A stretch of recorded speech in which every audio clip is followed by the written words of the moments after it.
Swami recognized he was a very gifted scholar. So Rupa Goswami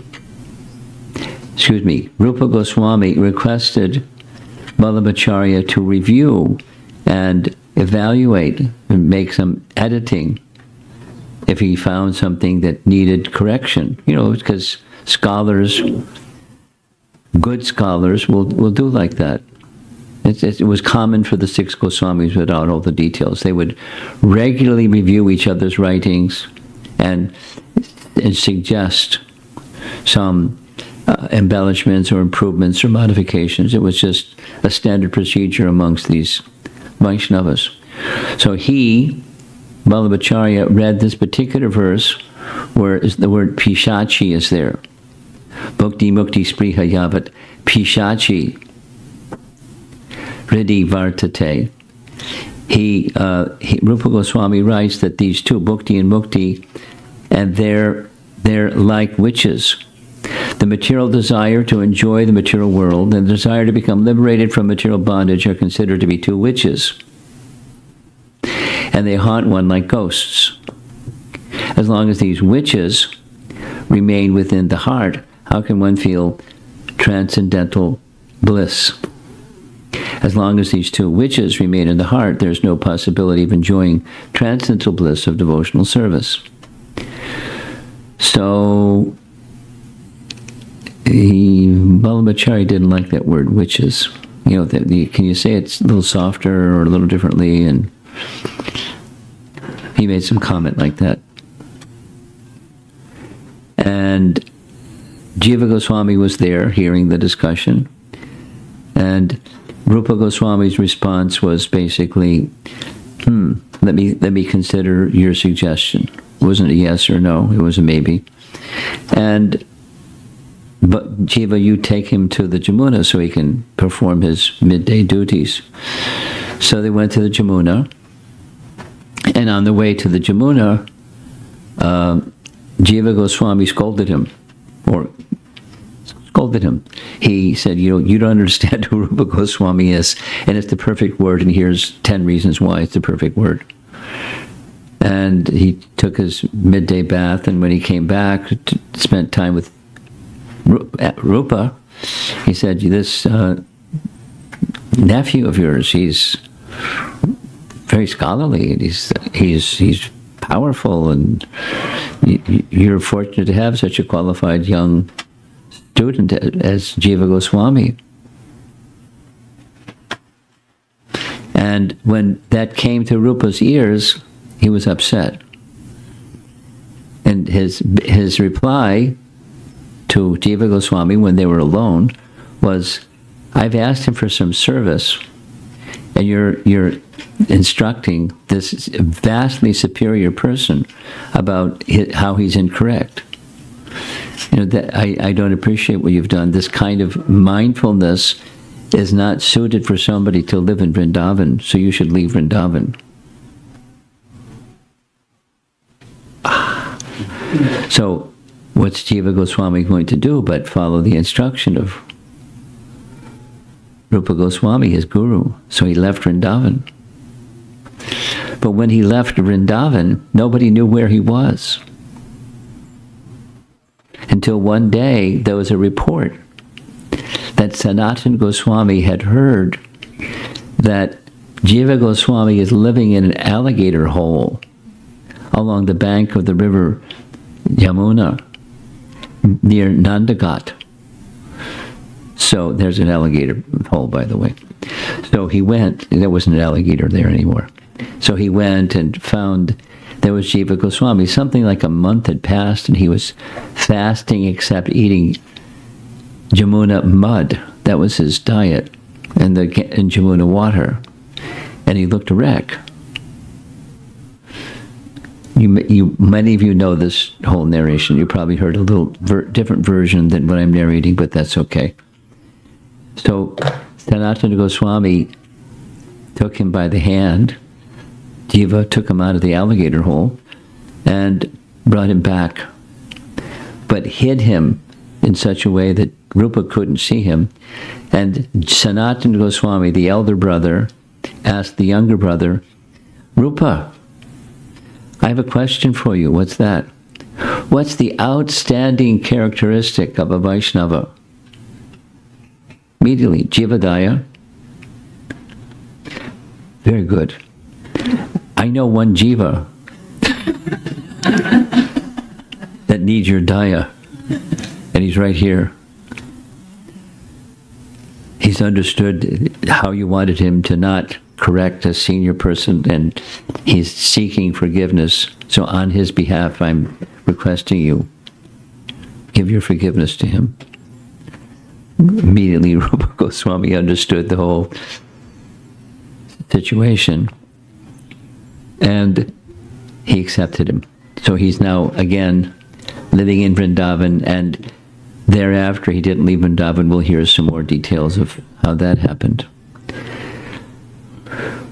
So there was one other situation where a Digvijay scholar, you know the term, the traveling debater, he gave himself the title, Digvijay.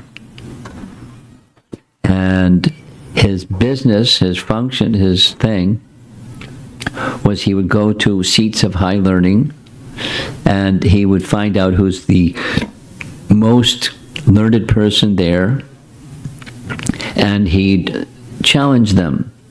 You know, kind of like a Kshatriya challenges another Kshatriya to combat, and a scholar challenges another scholar to debate. Then some topic is picked and they debate. And then the victorious scholar, there's neutral people observing and critiquing, and the victorious scholar then accepts the one who lost as his disciple, and all of the followers of that defeated person becomes his disciple. In this way he gathered followers. So he was like that. He had that kind of capacity and that kind of disposition. So he came to Vrindavan, and he heard about Rupa and Sanatan. And so he suggested separately to Rupa and then Sanatan to engage in debate. They understood that this fellow's too proud. They don't want to indulge in debate with a proud fellow. No, thank you. And so we'll accept defeat. You're just too smart. Very well, you put it in writing. You tell us how you want it to be written. We'll write it down and we'll sign it. It's yours. So the two did like that. But Jiva Goswami understood why they did what they did. And in his mood of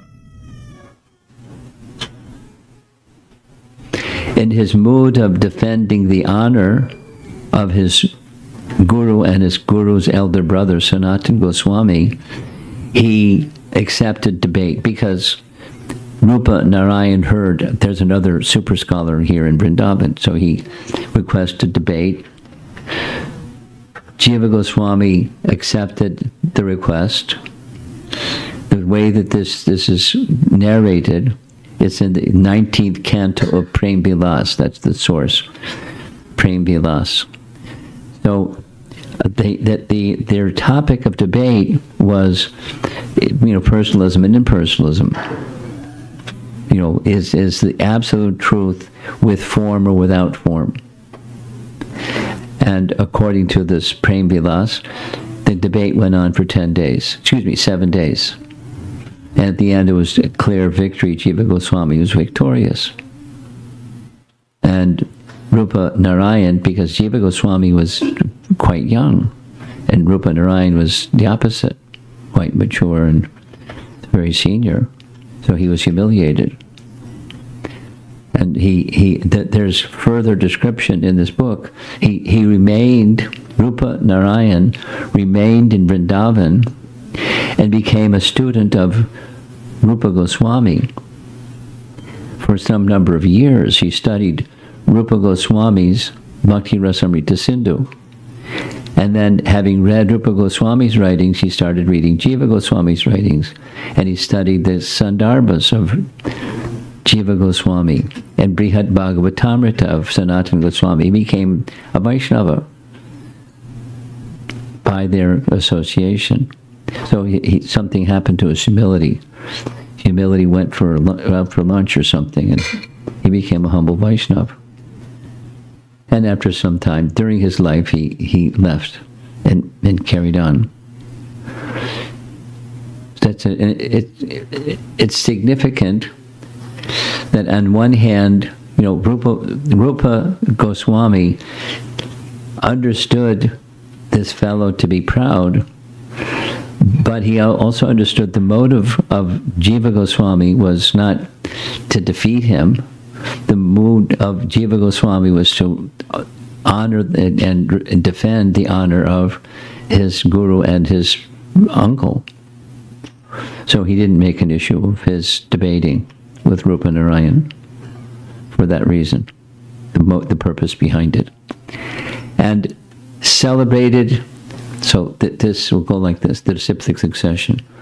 Chaitanya Mahaprabhu, of course he had his spiritual master, but Chaitanya Mahaprabhu, Rupa and Sanatan, then Jiva Goswami, and then it's easy for the disciplic succession to fizzle or dissipate or become less prominent. But because Jiva Goswami was such a person, he accepted 3 very prominent disciples and trained them thoroughly. They were Shiksha disciples, and then in course of time they were sent in different directions to propagate the teachings of the Goswamis, which is the teaching of Chaitanya Mahaprabhu.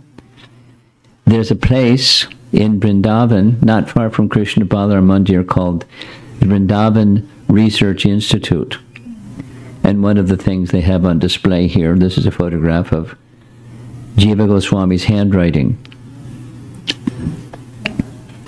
And so he wrote prolifically, and he taught especially these 3, but others also were students that came. This is a painting meant to show the courtyard of the Radha Damodar temple. And on the altar on the upper right side, this shows Jiva Goswami's deities, that we'll hear some more about his deities, very special deities. Here's the list of some of the 25 books, or 400,000 verses. And this list comes from Bhakti Ratnakar. I mentioned it. So what is it, Bhakti Ratnakar? Bhakti Ratnakar is a book that Narahari Chakravarti composed, and it's a respected book. It just gives the who's who in Lord Chaitanya's pastimes following his departure. So in other words, after Chaitanya Charitamrita finishes, Bhakti Ratnakar picks up. There's a little bit of overlap. So here's just a quick run through. During Chaitanya Mahaprabhu's time, he had a peer young student. Something Shiromani, Rasika Shiromani, something like that, who had written a grammar book, but Chaitanya Mahaprabhu was a student of grammar and a teacher of grammar, and he had already written a book. And the book that Chaitanya Mahaprabhu wrote, which is after he had become a devotee, is How to Understand the Principles of Grammar by Names of Hari. So Hari Namamrita Vyakarana, a grammar book, names of Krishna, names of Hari. So Jiva Goswami heard, he understood, and he wrote a text repeating what he heard. He had such a memory. And then another book is a commentary on Chaitanya Charitamrita. So it's going to be hard to go through all 25 of these. We'll be here all night. But Gopal Champu is it's a summary of Krishna's pastimes. You can say 10th canto commentary, but it's a particular style. In fact, the style of a Champu, Jiva Goswami wrote a book on how to write a champu. And then he wrote a champu. And in Vrindavan and outside Vrindavan, those two divisions. Then, of course, the all 12 canto commentary on the Bhagavatam, Krama Sandarbha. And then comes the 6 Sandarbhas listed here, 4, 5, 6, 7, 8, and 9. That's 6 Sandarbhas, including the Sarva Sambhadani commentary. The Sarva Sambhadani commentary, he began writing in Benares, mentioned already. But he's writing commentary before he wrote the book, because he has the thoughts very well organized. And so there's commentary, then there's the thoughts, and then the book, Tattva Sandarbha, and its commentary. It's his most well-known literature of all the well-known literatures that he wrote. Radha Krishnarchana Deepika. It's details and details and details in Jiva Goswami's own style of worship of Radha and Krishna together, as opposed to worship of Radha separately or worship of Krishna separately. Why it is the way it is and how it's done. Then another very interesting book, Radharani becomes queen, that's what the book is about, but it's called Madhava Mahotsava, the big festival. But so it's Madhava Mahotsava, but Radharani, it's a wonderful book. She becomes angry, Man, and she goes off somewhere, and Krishna looks for her, and this and that, the other thing happens, and they decide to have a big festival in honor of Radharani, and they have a big festival. She's the queen of Vrindavan. Big festival. Mahotsava. Mahotsava, big festival.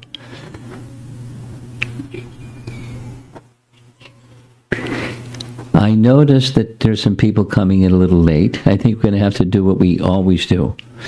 Could you, those of you in the front, move up a little bit? And those that are behind those in the front, you move up a little bit? And then people that come in late, they'll have a place to sit. Thank you, thank you, thank you.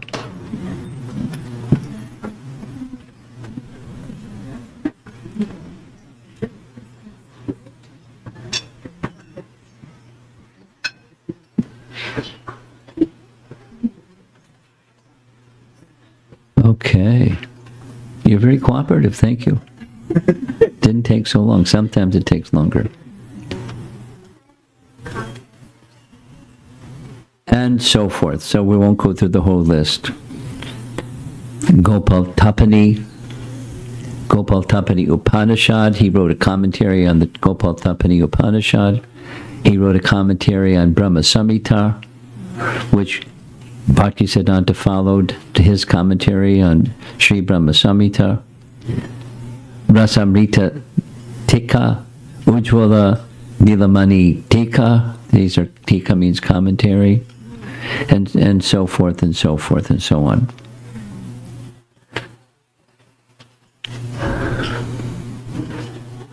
Some of these are obviously more well known, some of these are obviously a little less known, but prolific.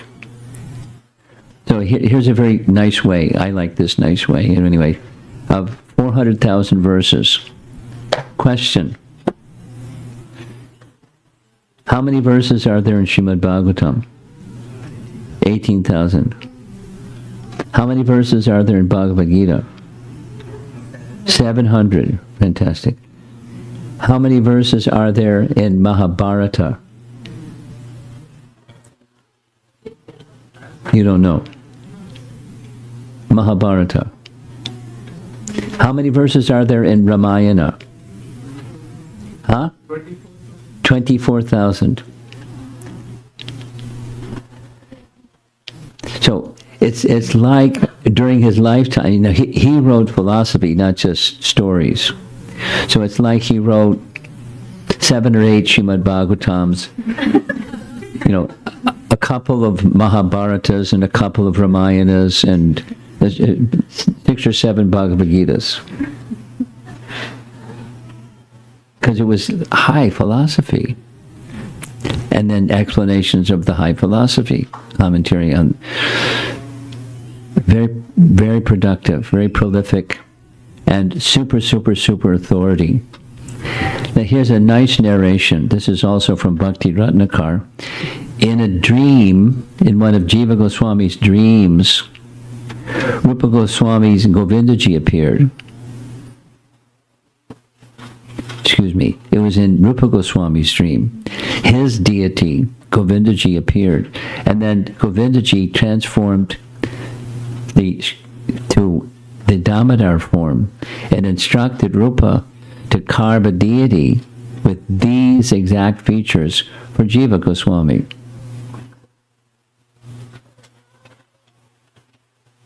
And so he did. So the photo on the upper left, that's Govindaji, deity in Jaipur, now in Jaipur. And on the upper right, that's Rupa Goswami. So he carved the deity personally, and he composed the prana mantra for the deity. Translated goes like this.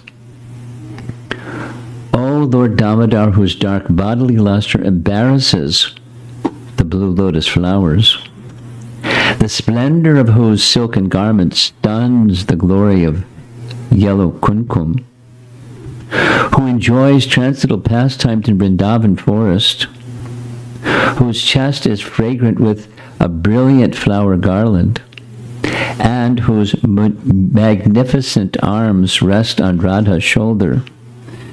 Let us meditate. So this is drawn from Jiva Goswami's writings, Stavamala. There's one of the stavas. And here's the deity that he carved, 8 inches tall, from black marble, said to have come from the Vindhya Parvat mountain, now in Jaipur. And very close up of the deity. Here's a little bit further away, you see Radha peeking behind her flower garland. Here's another nice photograph of Radha and Damodar, the very same deity that Jiva Goswami worshipped. And here's the same deity pictured in, now I think the deity is in Jaipur. Yes? Yes. I believe so. Yes. Close-up of the face of the deity. Now, initially there was no Radha Damodar temple. In fact, all there was the Seva Kunj area. This is a photograph of what's remaining of the Seva Kunj area. And he worshipped his deities in one of the groves in the Seva Kunj area. Then after some time, Jiva Goswami, being the expert Goswami that he was, he made an arrangement with the Ali Kant Chaduri, Emperor Akbar's local landlord, to purchase some land in Vrindavan. Now, those of you that know Vrindavan a little bit, you know that this range of area is it's a big area.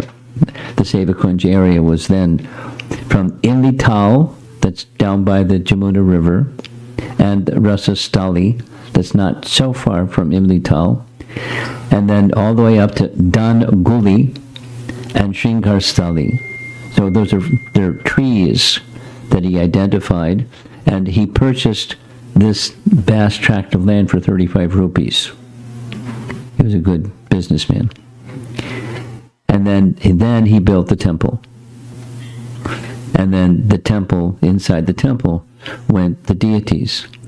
And there's some very detailed description in Bhakti Ratnakar that how Jiva Goswami worshipped the deity with such love. He cooked for the deity something very special. Then he sat before the deity, made the offering, and watched the deity eat. So the deity would eat his offering, and he would watch. And sometimes the deity would dance, and he would sing while the deity would dance. And sometimes he was called by Damodar to hear his flute playing.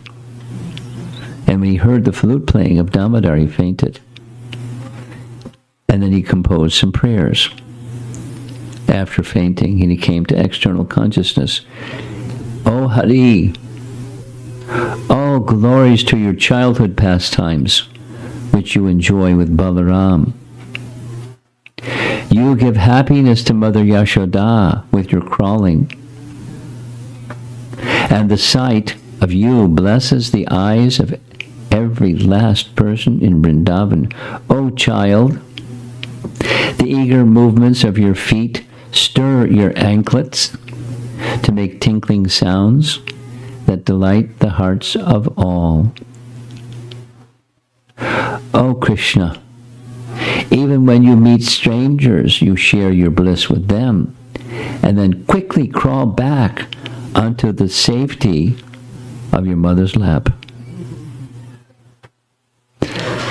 This is from songs from Gopal Champu, but his prayers that he offered in spontaneous devotion. Just who can understand the spiritual elevated status of the Goswamis, and here's this one, Jiva Goswami.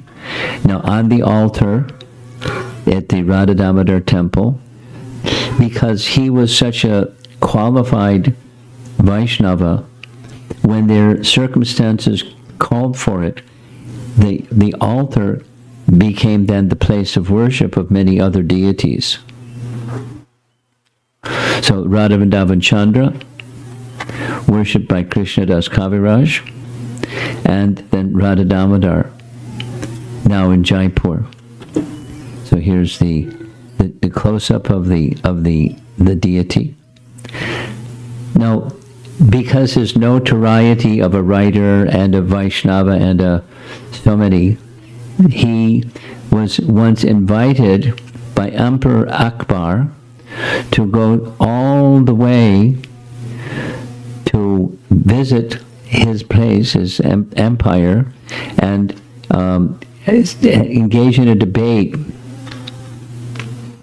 And Jiva Goswami agreed on one condition, that he could return to Vrindavan before the night fell. So a royal carriage was sent. He went to the Emperor Akbar's court, and he had this debate. And the topic of the debate was, which one is greater, the Ganga or the Jamuna? How'd you like to debate that topic?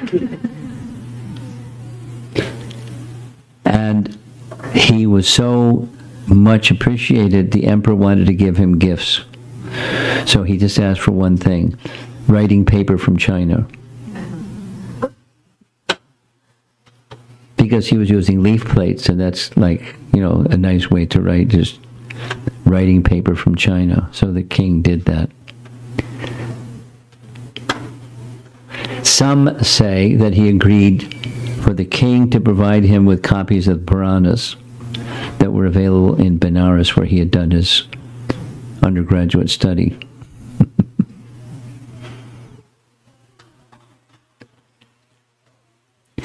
In addition, so there's this loving relation between Akbar and Jiva Goswami. Akbar donated funds to Jiva Goswami for establishing a library for all the Goswami literature, which became like a treasure. All the Goswami literature was entrusted to Jiva Goswami,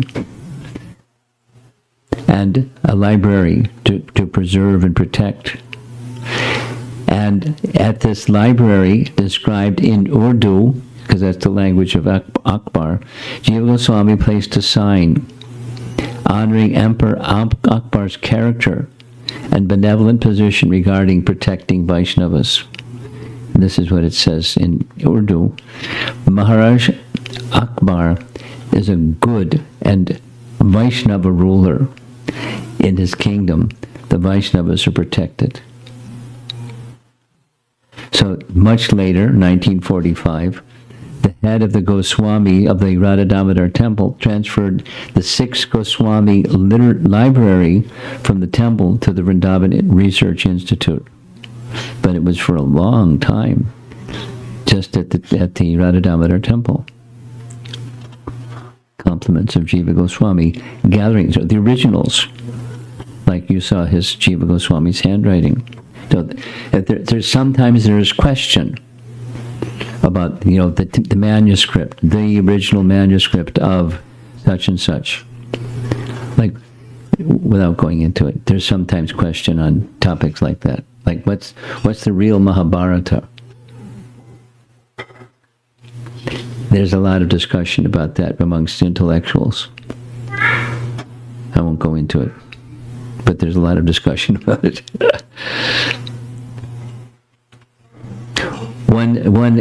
One conclusion is there isn't one. And that's I didn't read this directly from Madhvacharya, but Sri Dayananda Maharaj asserts like 16 times when I visited in Gainesville.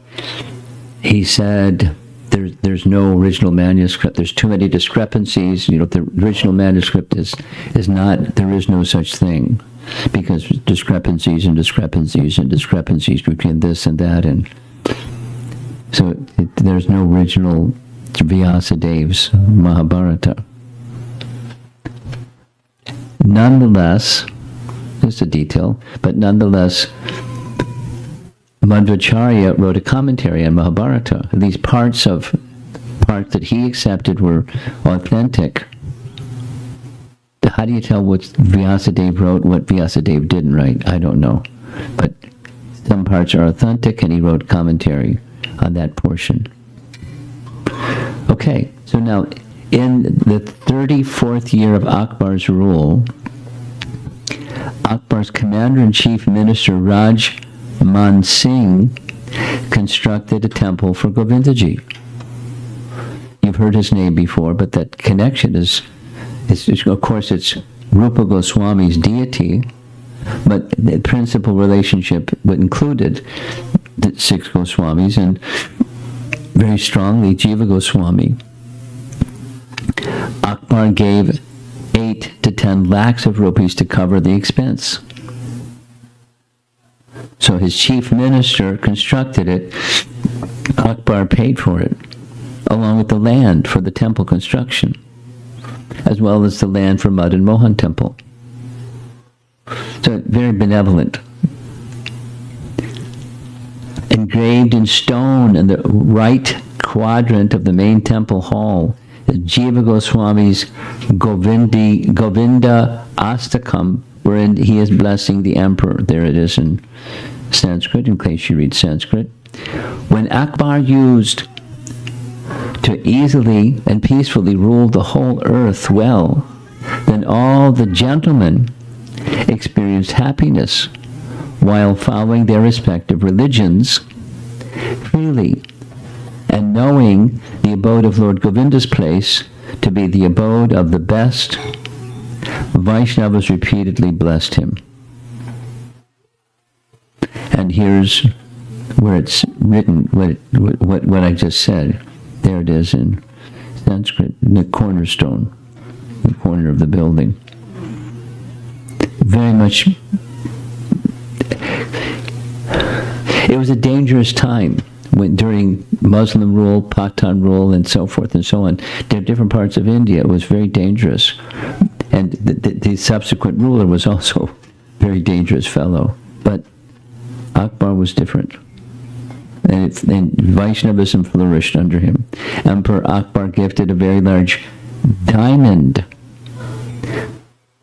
to Madhavendra Puri's Gopal deity, which was placed on his chin, where it remains to this day. You see on his chin the diamond. Here's a drawing of the diamond that's on his chin from compliments of Emperor Akbar, and honoring Gopal. And here's another nice illustration of the same.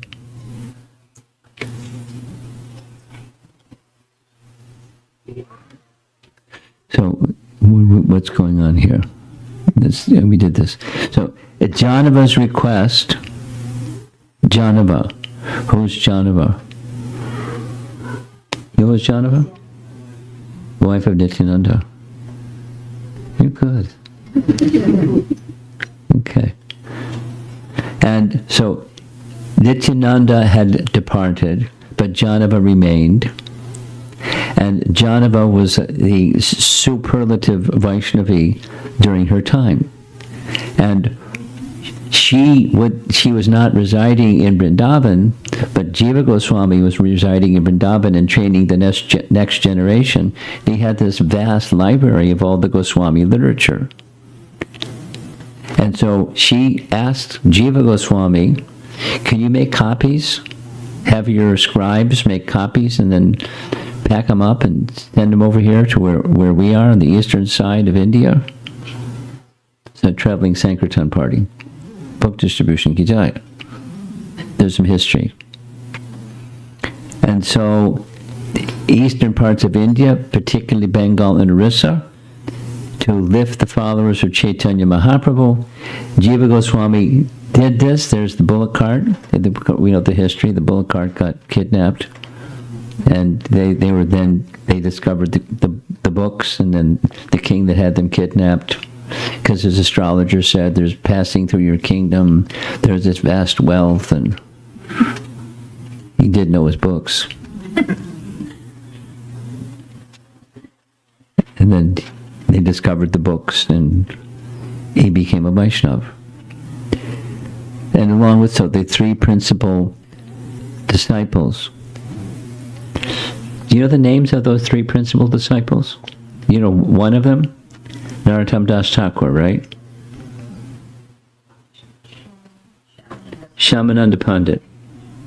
Srinivasacharya.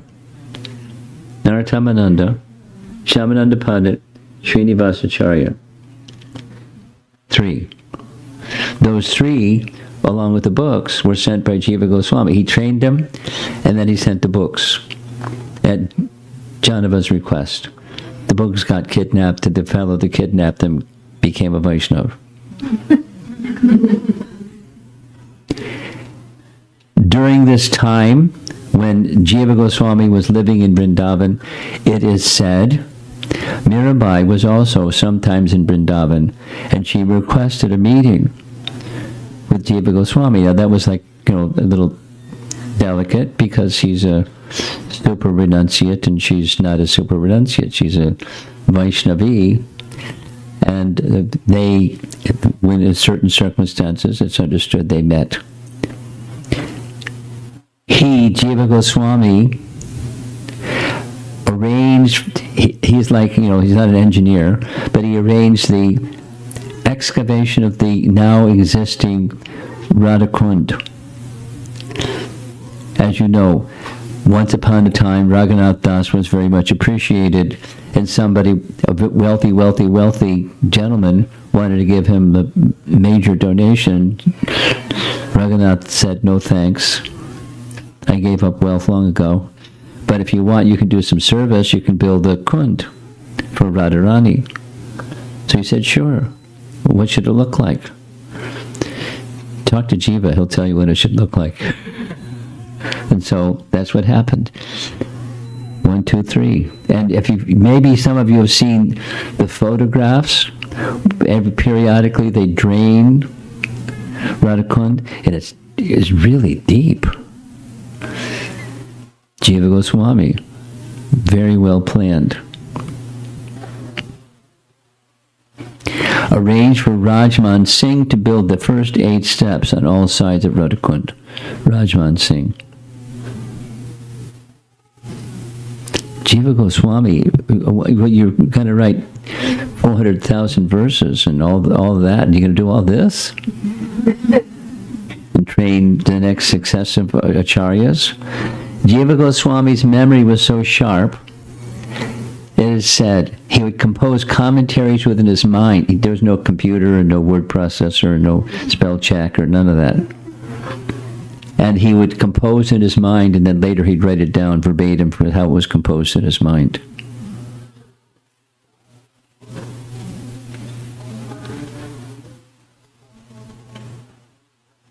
Jiva Goswami was entrusted by Rupa Goswami to add all his writings to the vast library of the Goswami literature, which Jiva had already established, and to write commentaries on all of Jiva Goswami's, which really all of Rupa Goswami's writings.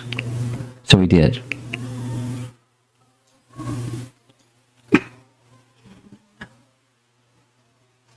And it's not Mahabharata.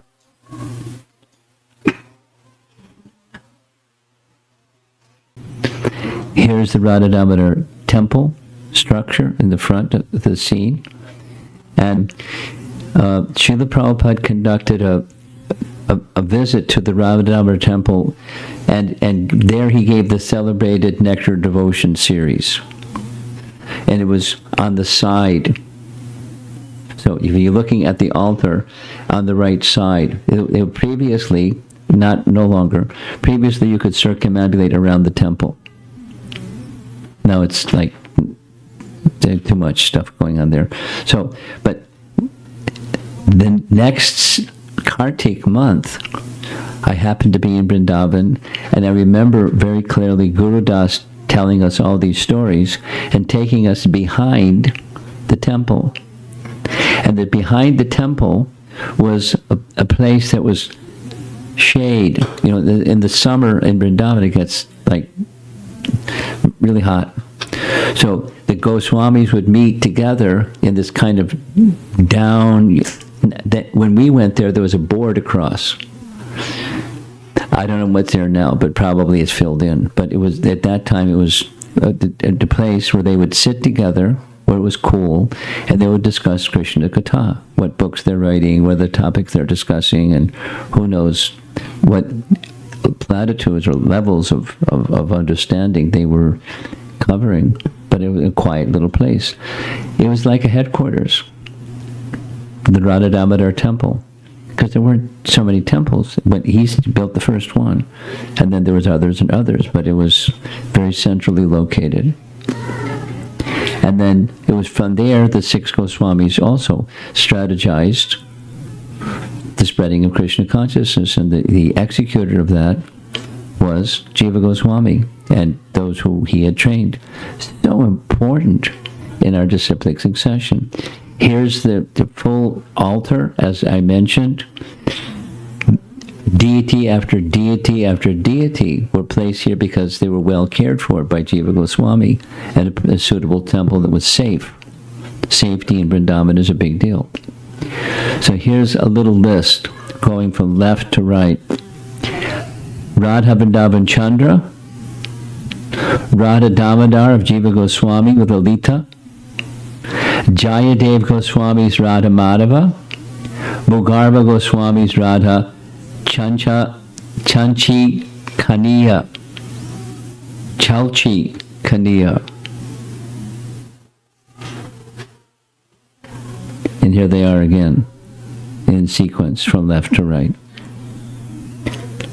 And in the center, the celebrated deity with Gopi Chandan and Chandan Yatra time. Now, Jiva Goswami also had a little place that he would sometimes stay in the area of Radhakund. So this is the deity, Jiva Goswami's deity, formerly Vilas Manjari Gopi, who is here on the altar.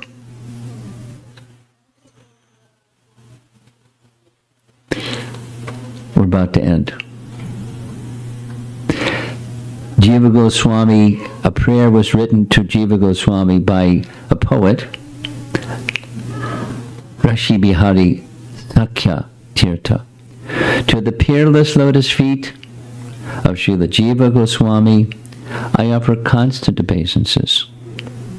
He is a desire-fulfilling tree who possesses a mind full of compassion and is a true friend of the fallen and distressed, always considering himself to be a bee-like servant at the lotus feet of Sri Rupa Goswami and Sri Sanatana Goswami. He contributed many conclusions in his books to spread the glories and fame of Lord Krishna far and wide. And Baladev Vidyabhusan similarly wrote this nice praise of Jiva Goswami. By the mighty spade of his nectarian words, Jiva Goswami tossed aside the dirt of the fallacious Sankhya arguments and recovered Krishna's splendor from the pits of Vivartavad. May he be our refuge. Like, chivalrous, valorous kind of writing. And here's our last slide. This is from Bhakti Ratnakar.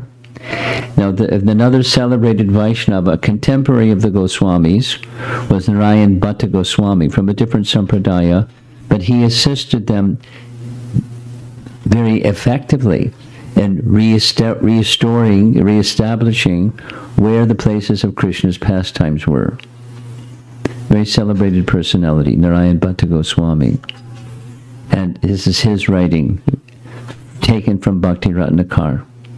I offer my repeated humble obeisances unto Srila Jiva Goswami, whose heart is constantly attracted to the lotus feet of Srila Rupa Goswami. He is the crest jewel of all Vaishnavas, all Vrajvasis, and due to his causeless mercy, he bestows unimaginable joy to even the non-philosophical, dull-headed, and lazy people by his deep philosophical views.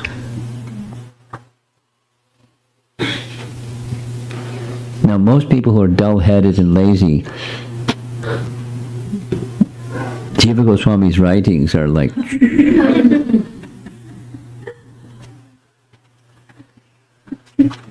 so unimaginable joy to people who are dull. I don't know. But that's his appreciation, in any case. Narayana Bhatta Goswami.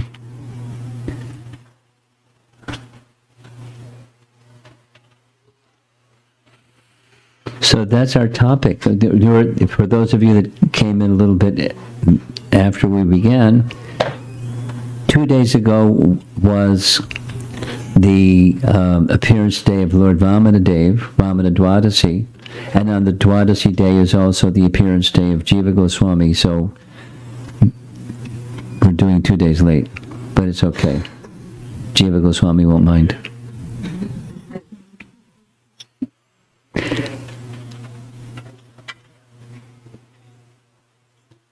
No, that's, can you see the screen from way over there? Yes?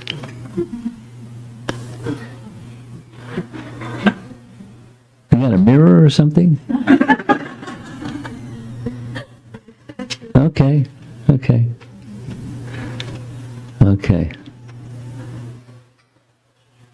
So any comments or questions?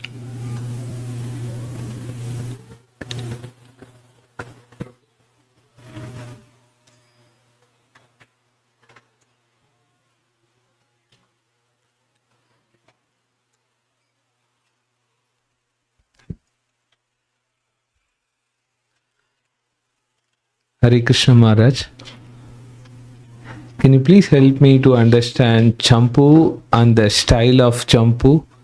And I heard Gopal Champu has a lot of songs. I would like to know a little bit about I don't have the answer to that question, but Jiva Goswami does. I don't.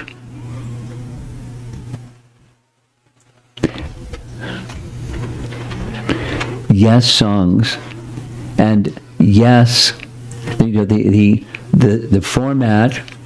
It just happens to be the same format as many scriptures. There's a person asking questions, person answering the questions. So Snigdha Kanta, Madhu Kanta, and there's a dialogue between those two, and then from time to time it goes into songs.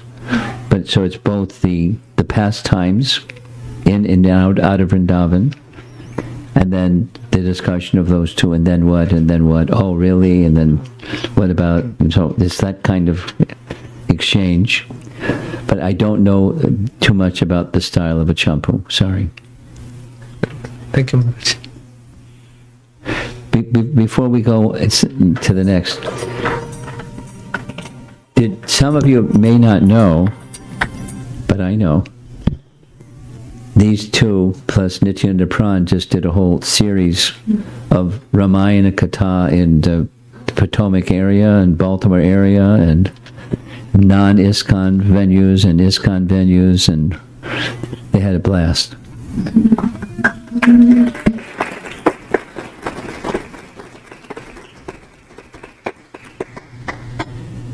Nityananda Pran sent me a text message. 30 said our final session begins in 30 seconds.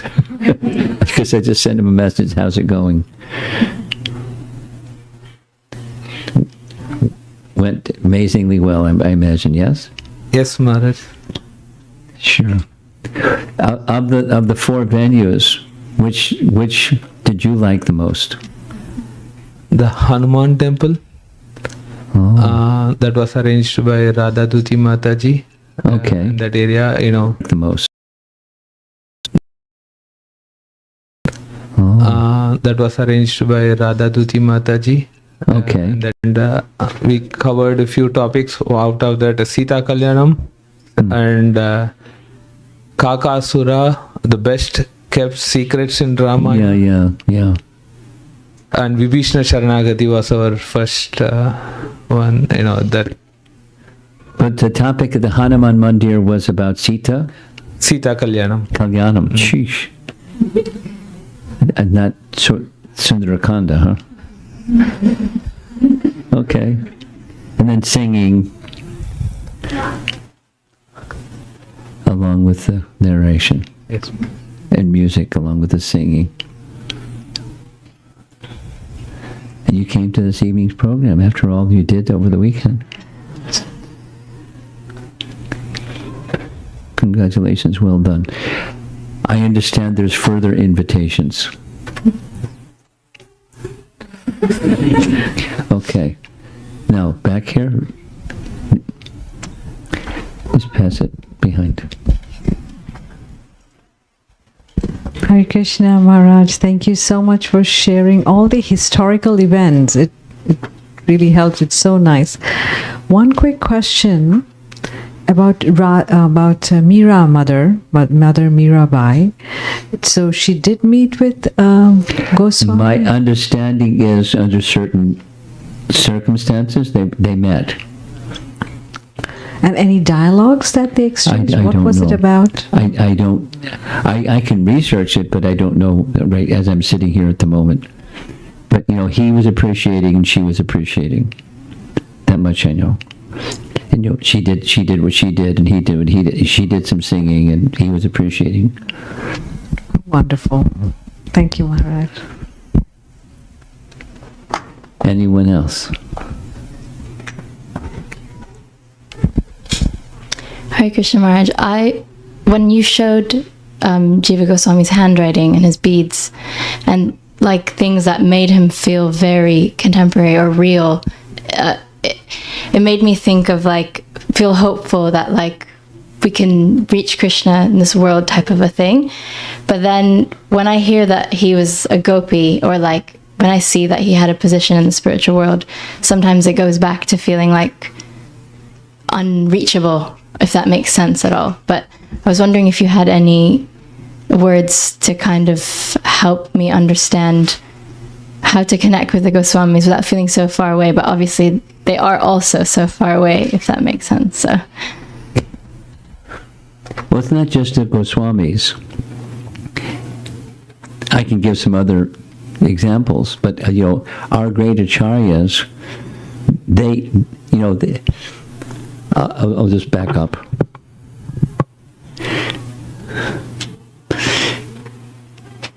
You're a little bit familiar with this area. Saturday, I was at Champaign-Urbana. University of Illinois at Champaign-Urbana. Never heard of that place, right? your husband. She's heard of that place. And the topic was, who are you? So it's a nice topic, and et cetera, et cetera, et cetera. The feedback, I was told afterwards, like 6 people, the students really liked it.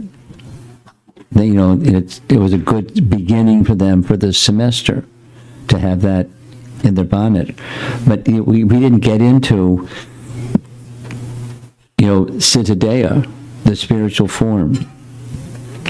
That's, that may come later. So same for you. When you hear about spiritual form, or this gopi or that one or the other one, it's far away, but that's the platform that they were functioning on.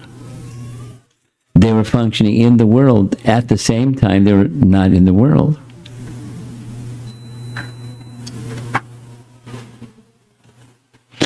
The day after Vamana Dwadasi was the appearance day of Bhaktivinoda Thakur. We discussed about Bhaktivinoda Thakur. And he, in his songs, I had some discussion after the class, he, in one of his songs, he indicates who his spiritual form is, his spiritual identity, and his 12 and a half years old eternally, and the sari that she wears, and that's who I am. But he's married with 10 kids, and in the world, and a high court judge, and dealing with this and that and the other thing, and so they're quite fluid. These personalities that's the platform from which they're functioning. And yet at the same time they can give to us ABC. And that's the compassion. Because they're not, in other words, and here's one other thing. Very prominent during Bhaktivinoda Thakur's time, at least, was, and otherwise, was the presence of Babajis, followers of Chaitanya Mahaprabhu, who just immersed themselves in chanting and divorced themselves from the world. Just became Babajis.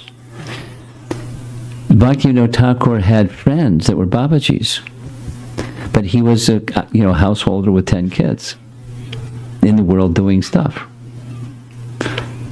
Without all the details of the stuff he was doing. Many things. This was a few days back in our discussion at the temple. So he's fluidly able to move between these realms. But that's who they are. Who are you? We're not the body. That's okay. Then who are you? And then so you identify the distinction between the soul and the body. That's good.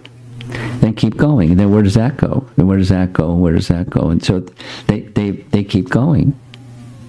And they're giving us signals or messages or written understandings or songs and poetry and this and that to take us there. So some people aren't able to pick up that subtlety, and some people may be intimidated by the subtlety, like, uh-oh, too far away. But that's where they are. And even when they're doing his handwriting and chanting on beads and building the Radha Damodar temple and excavating the Radhakund and, stuff, engineers stuff.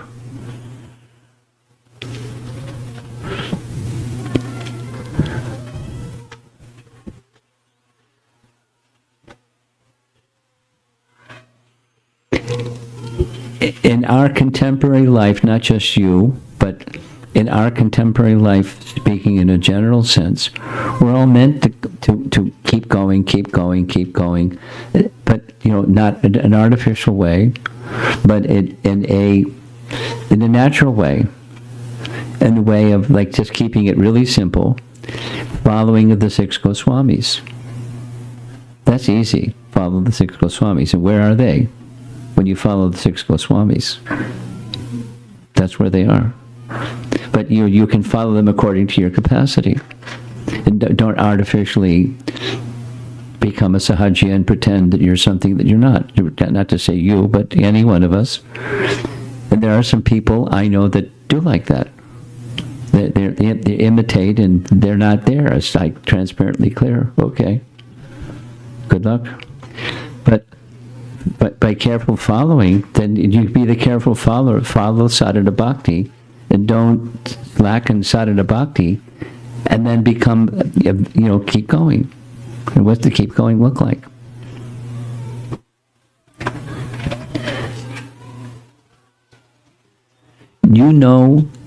I'm just continuing the same question. You know that I gave a seminar on Manushiksha.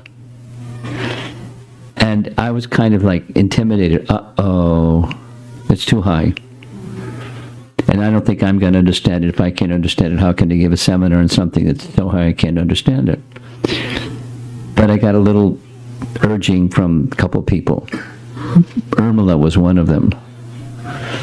Because she had given a seminar on Manushiksha and said, go for it, et cetera, et cetera. So, in Manushiksha, he's explaining how to get there. In really simple language. Really simple. Then applying that simple language, it elevates consciousness. How to move from sadhana to raga bhakti. How to, and not artificially, but in a very natural way. And it's very simple, and it starts with give up pride. Ooh. Step number 1, give up pride. Oh, that's too high.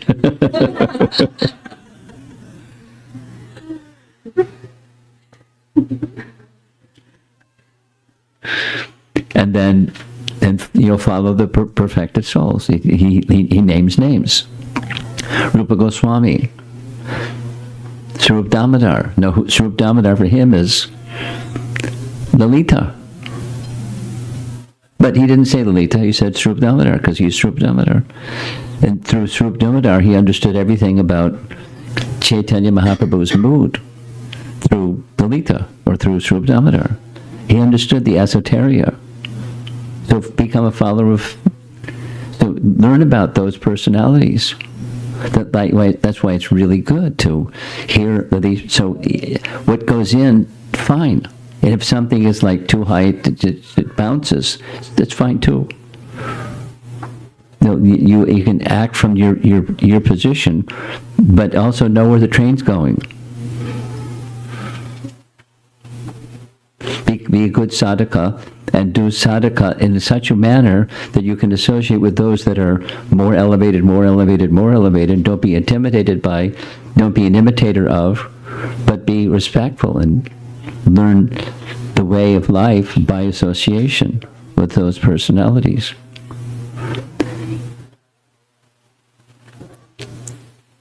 Without pride.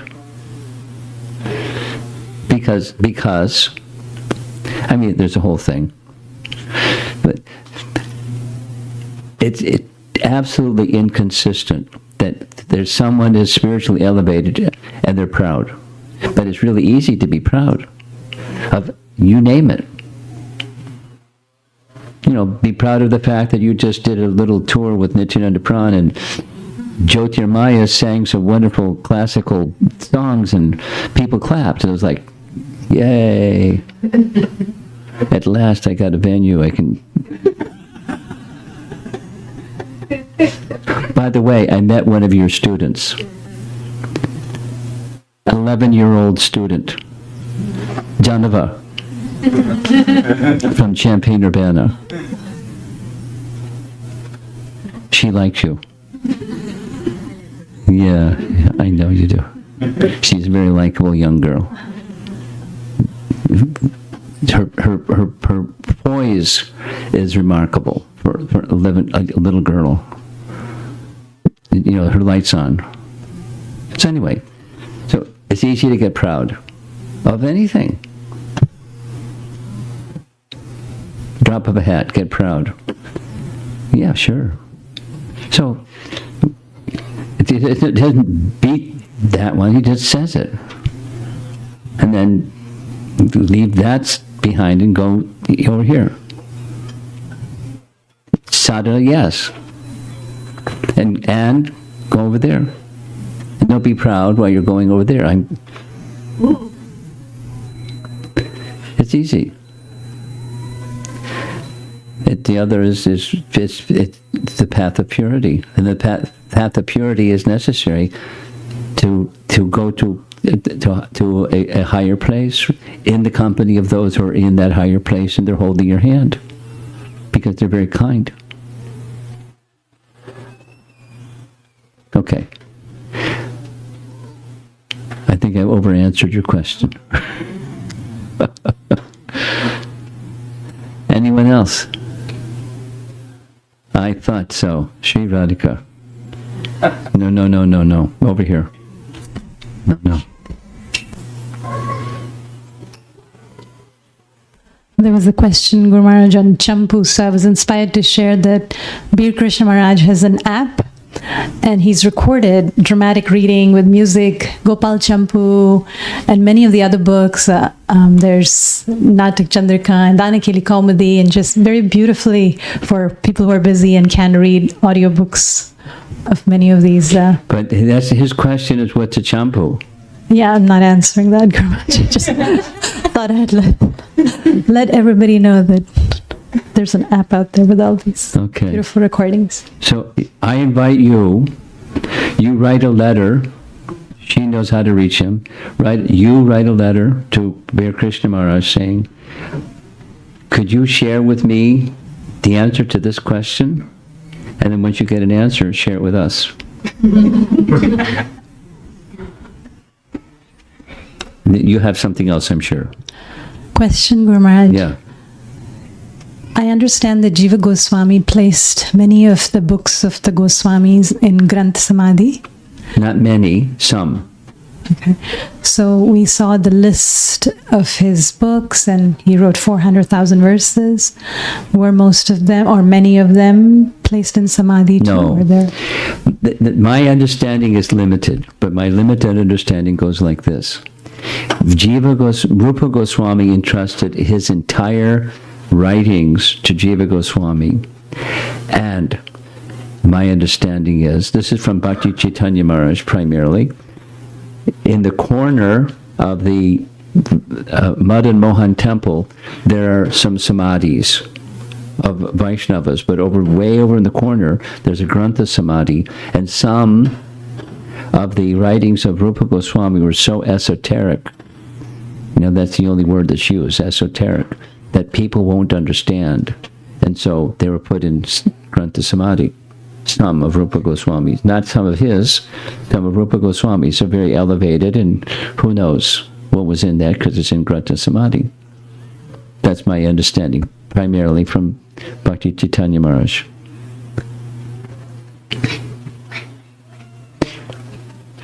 Okay? Yes? Guru Maharaj, this is not so much of a question, but just a feeling. I think you actually addressed that as you were responding to Sundari Radha's question. As we are hearing, one part of me is just filled with so much appreciation and gratitude to realize what a lineage we belong to. At the same time, I remember this verse by Rupa Goswami. You have been kindly sharing that verse during Agasura pastime, Prachinanam Amalamatalam.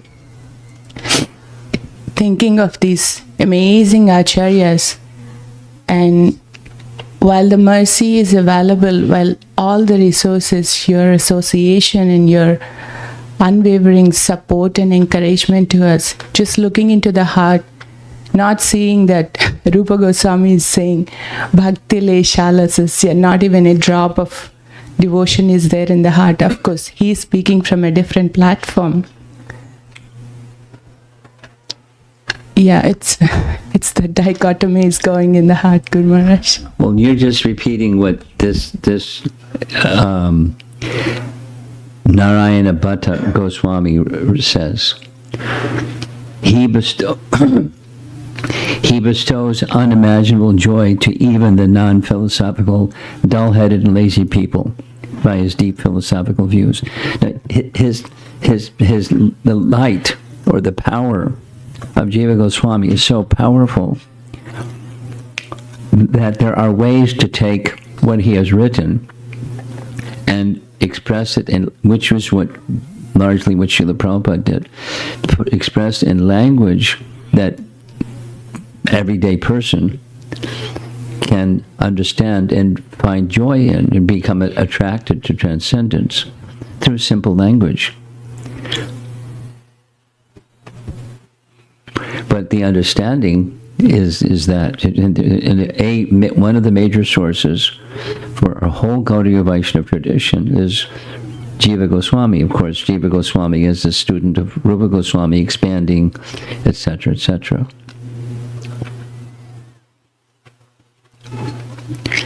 Okay. Looks like we're questioned out. Srila Prabhupada ki, Gaur Premanandi.